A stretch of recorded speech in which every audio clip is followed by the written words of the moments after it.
ನಗರದಲ್ಲಿ ಹಮ್ಮಿಕೊಂಡಿದ್ದ ಮಾಧ್ಯಮಗೋಷ್ಠಿಯಲ್ಲಿ ಕಾಂಗ್ರೆಸ್ ಪಕ್ಷದ ಕಾರ್ಮಿಕ ಘಟಕದ ರಾಜ್ಯ ಉಪಾಧ್ಯಕ್ಷ ರಾಜಶೇಖರ್ ಯಡಹಳ್ಳಿ ಮಾತನಾಡಿ, ನಾನು ವಿಜಯಪುರ ಜಿಲ್ಲೆಯ ಮೀಸಲು ಕ್ಷೇತ್ರದ ಕಾಂಗ್ರೆಸ್ಸಿನ ಒಬ್ಬ ಪ್ರಬಲ ಆಕಾಂಕ್ಷಿಯಾಗಿದ್ದೇನೆ. ನಮ್ಮ ಮೊದಲ ಬೇಡಿಕೆ ಕಾಂಗ್ರೆಸ್ ಪಕ್ಷಕ್ಕೆ ಏನಾಗಿತ್ತೆಂದರೆ, ವಿಜಯಪುರ ಮೀಸಲು ಕ್ಷೇತ್ರದಲ್ಲಿ ಹಿಂದಿನ ಎಲ್ಲಾ ಲೋಕಸಭಾ ಚುನಾವಣೆಯಲ್ಲಿ ಈ ಕ್ಷೇತ್ರವನ್ನು ಪಕ್ಷ ಸಾಮಾಜಿಕ ನ್ಯಾಯದಡಿಯಲ್ಲಿ ಲಂಬಾಣಿ ಸಮುದಾಯಕ್ಕೆ ಬಿಟ್ಟುಕೊಟ್ಟಿತ್ತು. ಆದರೆ ಈ 3 ಸಲ ಲಂಬಾಣಿ ಸಮುದಾಯದ ಅಭ್ಯರ್ಥಿಗಳು ಜಯ ಗಳಿಸುವುದರಲ್ಲಿ ವಿಫಲರಾಗಿದ್ದಾರೆ.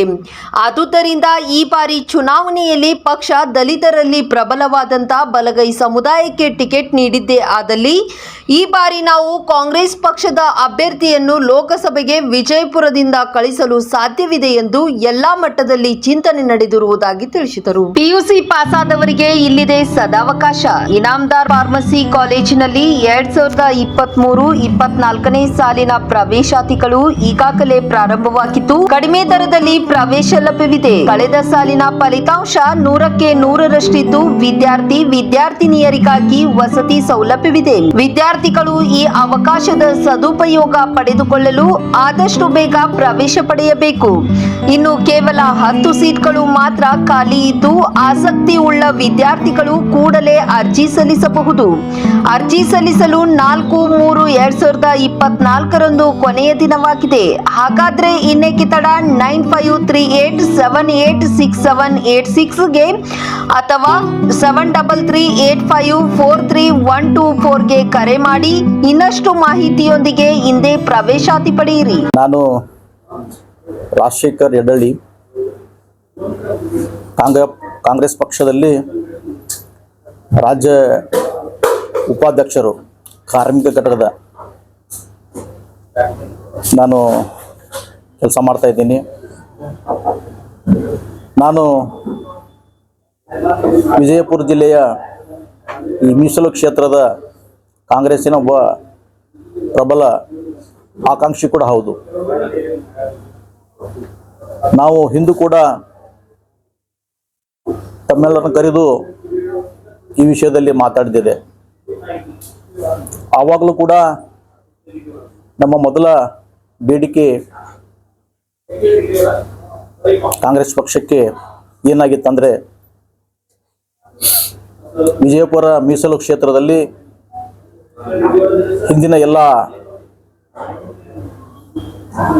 ಲೋಕಸಭಾ ಚುನಾವಣೆಯಲ್ಲಿ ಈ ಕ್ಷೇತ್ರವನ್ನು ಕಾಂಗ್ರೆಸ್ ಪಕ್ಷ ಸಾಮಾಜಿಕ ನ್ಯಾಯದ ಅಡಿಯಲ್ಲಿ ಲಂಬಾಣಿ ಸಮುದಾಯಕ್ಕೆ ಬಿಟ್ಟುಕೊಟ್ಟಿತ್ತು. ಆದರೆ ಈ 3 ಸಲ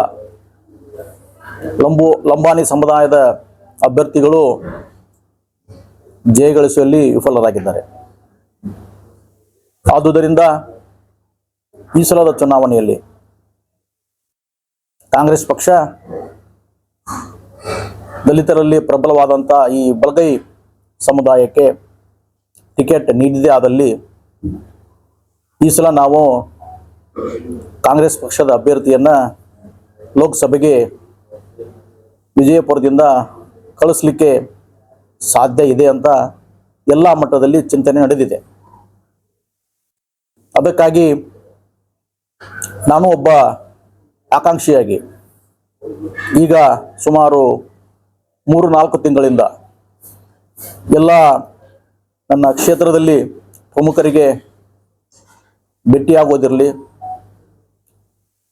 ಜಿಲ್ಲೆಯ ಪ್ರಮುಖ ಸಮುದಾಯದ ಮುಖಂಡರನ್ನ ಭೇಟಿಯಾಗೋದಿರಲಿ, ನಮ್ಮ ಜಿಲ್ಲೆಯ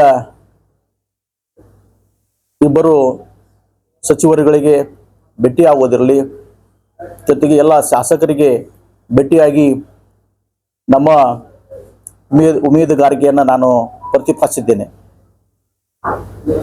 ಅವರಿಗೆ ಈ ಸಲ ಬಲಗೈ ಸಮುದಾಯಕ್ಕೆ ಟಿಕೆಟ್ ನೀಡಿದರೆ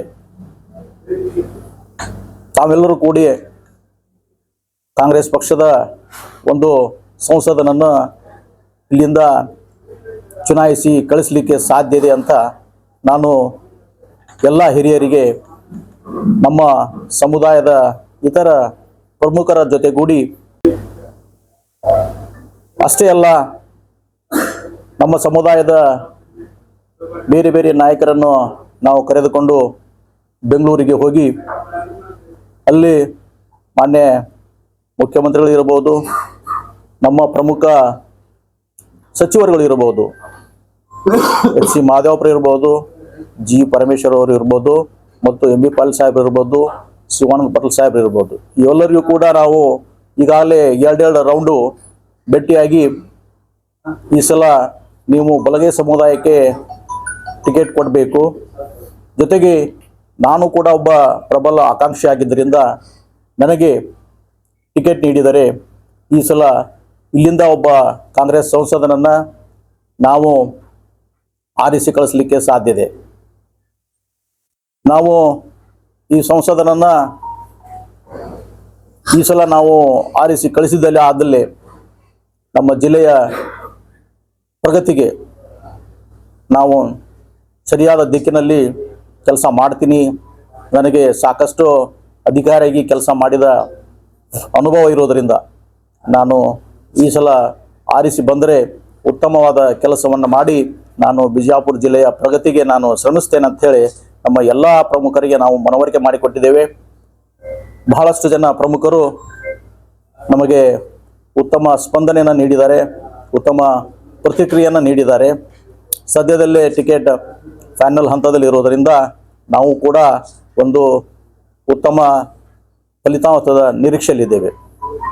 ನನಗೆ ಟಿಕೆಟ್ ನೀಡಿದ್ದೇ ಆದಲ್ಲಿ ನಾವು ಈ ಜಿಲ್ಲೆಯ ಉತ್ತರ ಅಭಿವೃದ್ಧಿಗೆ ಶ್ರಮಿಸ್ತೀನಿ ಅಂತ ತಮ್ಮೆಲ್ಲರ ಮುಖಾಂತರ ನಾನು ಜಿಲ್ಲೆಯ ಎಲ್ಲ ನಾಗರಿಕರಿಗೆ ಮತ್ತು ಹಿರಿಯರಿಗೆ ಎಲ್ಲ ನಮ್ಮ ಚುನಾಯಿತ ಪ್ರತಿನಿಧಿಗಳಿಗೆ ನಾನು ಮನವಿ ಮಾಡಿಕೊಳ್ತಾ ಇದ್ದೀನಿ. ಪಕ್ಷದಲ್ಲಿ ಬೇರೆ ಬೇರೆ ಜನ ಹಾಕಿದ್ದಾರೆ ಸರ್. ಈಗ ನಾವು ಇರ್ಬೋದು, ಬೇರೆ ಬೇರೆ ಇನ್ನೂ ಪ್ರಬಲ ಆಕಾಂಕ್ಷಿಗಳಿದ್ದಾರೆ. ಆದರೆ ನಾವು ಒತ್ತು ಕೊಟ್ಟು ಇಲ್ಲಿ ಹೇಳ್ತಾ ಇರೋದು ನಮ್ಮ ಉಮೇದುಗಾರಿಕೆ ಸಲುವಾಗಿ ಅಷ್ಟೇ.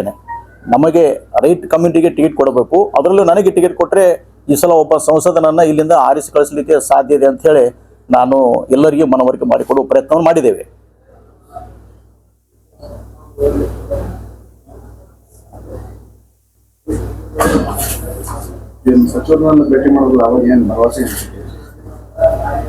ಎಲ್ಲ ಸಚಿವರು ನಾವು ನಮ್ಮ ಸಮಾಜದ ಮುಖಂಡರ ಜೊತೆ ನಾವು ಭೇಟಿಯಾಗಿದ್ದೀವಿ ಸರ್.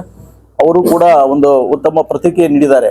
ಈ ಸಲ ರೈಟ್ ಕಮ್ಯುನಿಟಿಗೆ ಟಿಕೆಟ್ ಆಲ್ಮೋಸ್ಟ್ ನಾವು ಕೊಡಲಿಕ್ಕೆ ಸಾಧ್ಯ ಇದೆ. ಯಾಕಂದರೆ ಹಿಂದಿನ ಸಲ 3 ಸಲ ಇಲ್ಲಿ ಬೇರೆ ನಮ್ಮ ಲಂಬಾಣಿ ಸಹೋದರಿಗೆ ಟಿಕೆಟ್ ನೀಡಿದಾಗ ಆಗಿಲ್ಲ. ಈ ಸಲ ರೈಟ್ ಕಮ್ಯುನಿಟಿಗೆ ಟಿಕೆಟ್ ಕೊಡ್ತೀವಿ. ಇನ್ನೂ ಯಾರಿಗೆ ಕೊಡಬೇಕು ಅನ್ನೋದು ಸ್ಪಷ್ಟತೆ ಇಲ್ಲ. ನಾವು ಅದಕ್ಕಾಗಿ ನಾನು ನನ್ನ ಉಮೇದುವಾರಿಕೆ ಬಗ್ಗೆಗೆ ಅವರಿಗೆ ಸ್ಪಷ್ಟತೆಯನ್ನು ನೀಡಿದ್ದೇನೆ. ನನಗೆ ಟಿಕೆಟ್ ನೀಡಿದರೆ ಕಾಂಗ್ರೆಸ್ ಪಕ್ಷಕ್ಕೆ ಜಯ ಸುಲಭವಾಗುತ್ತೆ ಅಂತ ನಾನು ಎಲ್ಲ ನಮ್ಮ ಸಚಿವರಿಗೆ ನಾನು ಮನವರಿಕೆ ಮಾಡಿಕೊಟ್ಟಿದ್ದೇವೆ.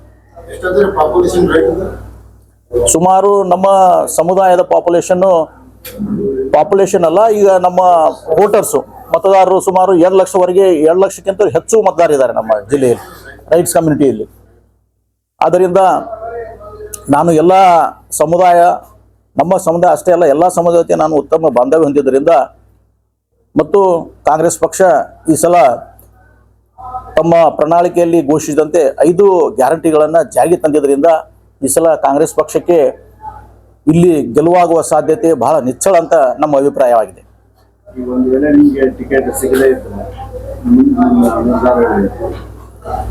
ನೋಡಿ, ನಾನು ಒಬ್ಬ ಕಾಂಗ್ರೆಸ್ ಶಿಸ್ತಿನ ಸಿಪಾಯಿ. ಇಲ್ಲಿ ನಮ್ಮ ಪ್ರಮುಖ ಬೇಡಿಕೆ ನಮ್ಮ ಸಮುದಾಯಕ್ಕೆ ಟಿಕೆಟ್ ನೀಡಿದರೆ ಕಾಂಗ್ರೆಸ್ ಪಕ್ಷಕ್ಕೆ ಜಯ ಆಗ್ತಿದೆ ಅಂತ ನಮ್ಮ ಅಭಿಪ್ರಾಯ. ಬೇರೆಯವರಿಗೆ, ಅದರಲ್ಲೂ ವಿಶೇಷವಾಗಿ ನಮ್ಮ ಸಮುದಾಯದಲ್ಲಿ ಬೇರೆ ಯಾರಿಗೂ ಟಿಕೆಟ್ ನೀಡಿದರೆ ನಾವು ಒಗ್ಗಟ್ಟಾಗಿ ಆ ಅಭ್ಯರ್ಥಿಯ ಜಯಕ್ಕಾಗಿ ಶ್ರಮಿಸ್ತೇವೆ.